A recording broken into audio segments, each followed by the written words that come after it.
Begin with breaking news at noon. The Department of Homeland Security's Inspector General is investigating the Secret Service handling of security after a gunman tried to assassinate former President Trump on Saturday. The Secret Service director is facing a flurry of questions today about how a gunman was able to get a clear line of sight to Trump at that Pennsylvania rally. Previously, Director Kimberly Cheadle said local law enforcement was responsible for the building where a 20-year-old climbed onto the roof and fired shots at Trump. Now she tells CNN her agency was solely responsible for implementing and executing security at the rally. So Secret Service respects local law enforcement, and we could not do our job either investigatively or on our protective mission without them. At that particular site, we divided up areas of responsibility, but the Secret Service is solely responsible for the design and the implementation and the execution of the site. And that's what I was trying to stress, was that we just divided up areas of responsibility, and they provided support to those areas of responsibility. Cheadle said no assets from the agency were diverted from the rally that day, even though there were other events in the state that required agency protection. Meanwhile, President Joe Biden already had directed an independent review. Now to that high-speed chase in Greensboro ending in a crash involving a police cruiser. This is video of that scene from overnight on Walker Avenue. That's where we find our Kelly Kendall joining us live this afternoon. Kelly, how many people were involved in this crash? Audrey, 4 people, one of those being a Greensboro police officer, were involved in the collision around 2:15 this morning. It all started when a GPD officer attempted a traffic stop after spotting a car heading in the wrong direction down West Market Street at East Lake Drive. Police say the driver took off at a high speed. Suspecting impairment, police chased the vehicle, only coming to an end when the vehicle collided with one of the patrol cars.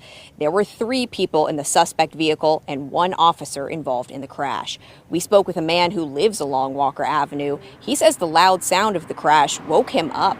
Another neighbor told us he went outside when he heard the commotion to find more than a dozen police cars and a smoky crash scene. Right after the wreck happened, I saw the damage, but at that point it was still smoky and there was still chaos, and so it was dark, lights everywhere, so it was hard to get a real good look, but you knew that this was only half of a car that was remaining.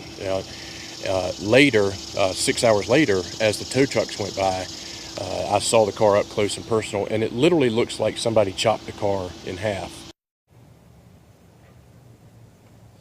He also said he saw people being given CPR outside of the car.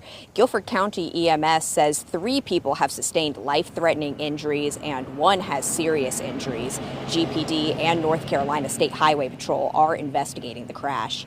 In Greensboro, I'm Kelly Kendall, WXII 12 News. Kelly, thank you for that live report. Happening now in High Point, police are searching for a suspect responsible for stealing a car and leading officers on a chase. Investigators say this all started last night on Dartmouth Avenue. We're told someone stole a Dodge Challenger. Officers chased that car to Wendover Avenue where it crashed. The suspect then jumped out of the vehicle and ran away.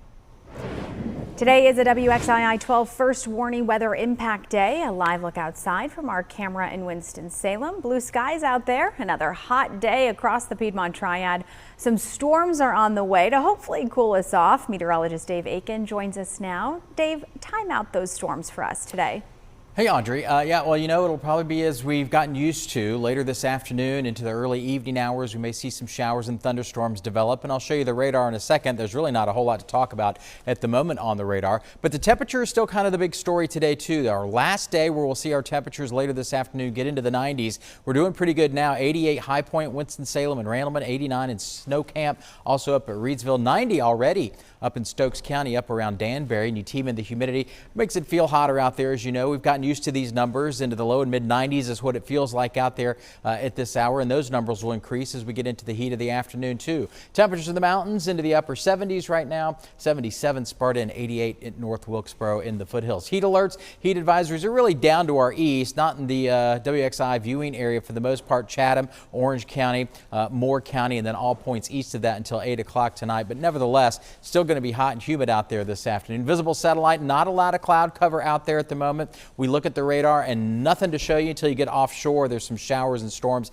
down along the beaches and the southern Outer Banks at this hour, but this might start to light up a little bit later on this afternoon. So we'll keep in the chance for some scattered showers and storms, and still hot out there. Low to mid 90s for the foothills of the Piedmont and the mountains, low 80s with a good chance of scattered showers and storms. And this is why we have it as an impact day. We're in this level 1 marginal risk for seeing the possibility of some storms come about, and some of those could be strong to severe, and we'll keep you updated on that as we go through this afternoon. A cooling trend is coming along. We'll talk about that in just a little bit, Audrey. Dave, thank you. Happening now, testimony is underway in day 2 of the murder trial of a man and the death of a High Point University student. Michael Cadogan is accused of killing his girlfriend, 19-year-old Gianna Delgado, in 2021. Cadogan was arrested in Tennessee after police found her body in the car he was driving. Court documents reveal he asked a friend to help him dispose of her body. Instead, that friend told police. If convicted, he could face life in prison. A Yadkin County Schools counselor has resigned after making comments on social media about the attempted assassination of Donald Trump. Amanda Brewer was a school counselor at Boonville Elementary School. She resigned yesterday after the district started an investigation. Brewer wrote on social media that she was, quote, sickened with myself, that I was disappointed the shooter missed. She says her comment was taken out of context. Brewer responded saying, quote, I had a very weak moment. I fully took into accountability that I need to do some work. It's not the type of person I am. I don't condone violence ever, end quote.